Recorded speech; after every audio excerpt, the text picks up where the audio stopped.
BJP ने 1000 worker लगाए हैं, नेता लगाए हैं, अभिनेता बुलाए हैं, वो उनका अधिकार है।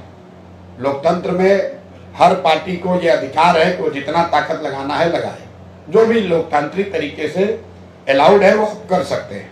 जनता उसको देखेगी कि भाई एक प्रशांत किशोर को हराने के लिए अपने गढ़ को कहे जाने वाले बांकीपुर में बीजेपी को कितनी ताकत लगानी पड़ रही है, कितना संसाधन, कितने नेता लगाने पड़ रहे हैं। और एक तरीके से जनसुराज से हम लोग बहुत खुश हैं।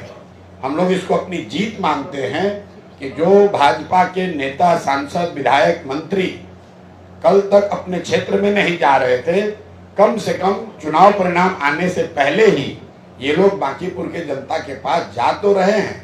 तो एक तरीके से ये बड़ी लोकतांत्रिक जीत है और ये जीत जनसुराज की नहीं है, बांकीपुर के उन मतदाताओं की है जिन्होंने तय कर लिया है कि वो किसी राजनीतिक दल के, किसी विचारधारा के बंधुआ मजदूर नहीं है। उनके पास अगर विकल्प है तो उसको देखेंगे, जांचेंगे, परखेंगे और अगर सही लगेगा तो उसको मतदान भी करेंगे। यहाँ तक ठीक है, राजनीति में आप 500 लीडर बुलाइए, हम लोग को दिक्कत नहीं है, लड़ाई वो लड़ी जाएगी। दिक्कत ये हो रही है कि आप प्रशासन का इस्तेमाल सिर्फ दबाव बनाने के लिए नहीं कर रहे हैं। हम लोग ये भी जानते हैं कि जिसकी सत्ता रहती है थोड़ा बहुत वो दूसरों को परेशान करता है।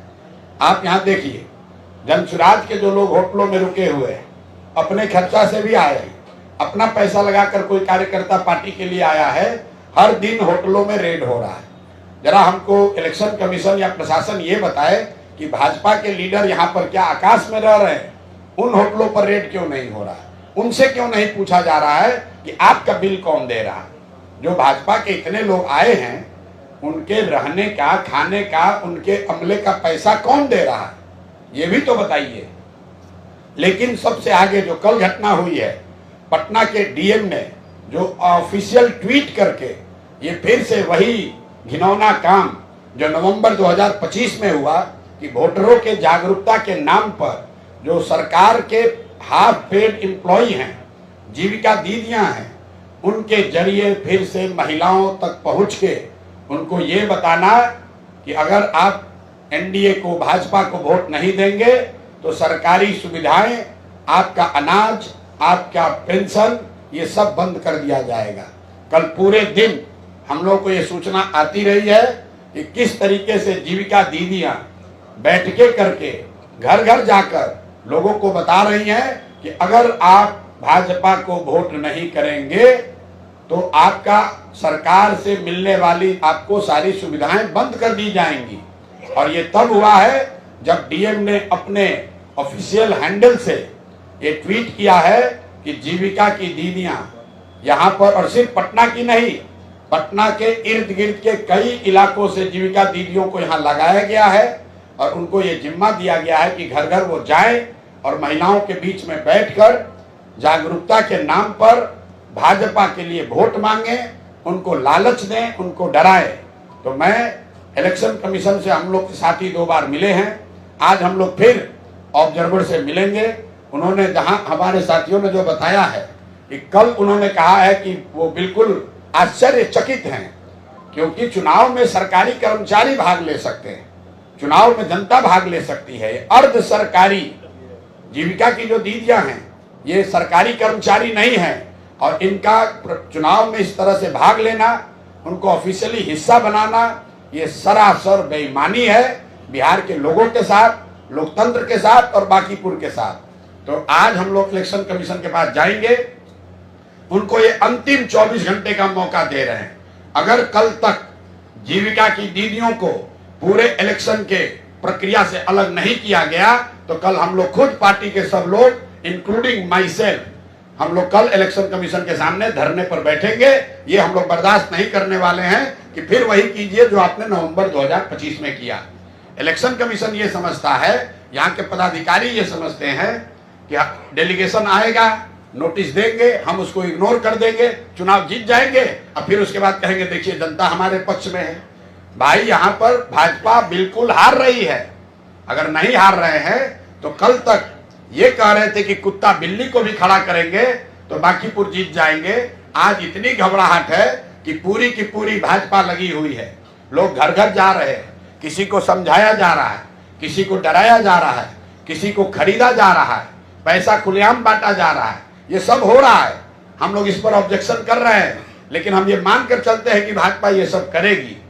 लेकिन जिस तरीके से सरकारी कर्मचारियों का इस्तेमाल आप कर रहे हैं, जीविका की दीदियों को, हजारों दीदियों को लगाकर, चूंकि ये महिलाएं ये माध्यम है कई सरकारी योजनाओं को महिलाओं से कनेक्ट करने के लिए, ये जब जाकर कहती हैं कि आप वोट नहीं दीजिएगा तो आपको अनाज मिलना बंद हो जाएगा, वोट नहीं दीजिएगा तो आपको पेंशन मिलना बंद हो जाएगा, ये सरासर बेईमानी है। मैं जानता हूं कि अभी आप भाजपा वाले बोलेंगे कि ये लोग हार रहे हैं इसलिए बोल रहे हैं। भैया ऐसा है, ये हारने का नहीं, हार आप रहे हो, इसलिए हर दिन एक नया हथकंडा अपना रहे हो। जैसा रामबली जी ने बोला, पहले आपने 6000 कार्यकर्ताओं को लगाया, फिर आपने 200 एनडीए के विधायकों को लगाया, फिर सारे केंद्रीय मंत्रियों को लगाया, सबसे बात नहीं बनी तो अब अभिनेताओं को उतारा है, किसी से बात नहीं बन रही है तो अब कल आपने जीविका दीदियों को उतारा है। कल मुख्यमंत्री की बैठक हुई, कल सभा हुई है, आप लोग सब पत्रकार वहां हैं, जरा जाकर देखिए कि कितनी जीविका की महिलाएं उस बैठक में आई हुई थी। पूरे इलाके से सरकारी खर्चे पर जीविका की महिलाओं को बस में भर के बाजाबता टारगेट देकर कल सभा की गई है। यहां तक भी चलिए मंजूर है, आपको भीड़ दिखाना है दिखाइए, बाकीपुर की जनता उसको समझेगी। लेकिन जो यहाँ के सरकारी योजनाओं की बेनिफिशियरी महिलाएं हैं, उनको जीविका के माध्यम से जो धमकी दी जा रही है, उनको परसुएट किया जा रहा है, उनको ये बताया जा रहा है कि अगर आपने भाजपा को वोट नहीं दिया तो आपको मिलने वाली सुविधाएं बंद हो जाएंगी। ये सरासर अन्याय है, गैर कानूनी है, गैर संवैधानिक है।